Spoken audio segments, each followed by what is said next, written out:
Je suis, on va dire, la référente santé de l'établissement. Voilà. Donc tout ce qui concerne les mesures d'hygiène, de sécurité dans l'établissement.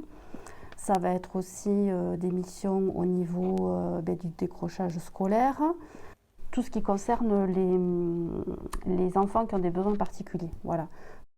Alors l'internat, voilà, ce qui est particulier, c'est que voilà, on a affaire à des petits. Quand on arrive en 6e, voilà, on est encore pas très autonome, on a des besoins affectifs avec ses parents qui est toujours là.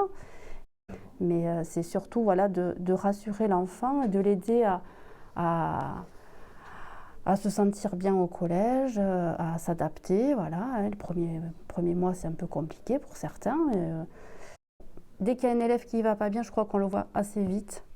Et c'est ça que j'apprécie ici dans ce collège, c'est qu'il y a voilà, cette taille humaine et puis voilà, cette cohésion d'équipe qui fait que c'est très agréable de travailler au collège Pierre-Emmanuel et de s'occuper de ces élèves-là.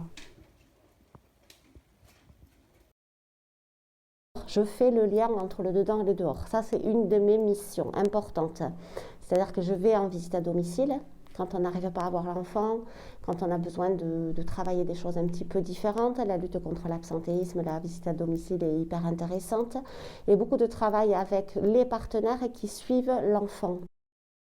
Et du coup, les familles viennent facilement jusqu'à mon bureau, ou orientées par les enseignants ou par les élèves, ou directement à leur demande, ou par le CPE, le chef d'établissement, et comprennent bien la spécificité de ce bureau, de l'accueil qu'ils peuvent trouver dans ce bureau, où on peut parler de ce qui se passe aussi au sein de la famille, qui n'a pas forcément une influence directe sur la scolarité de l'enfant, mais c'est son milieu de vie. Donc, ici, on est quand même un peu la bulle à part.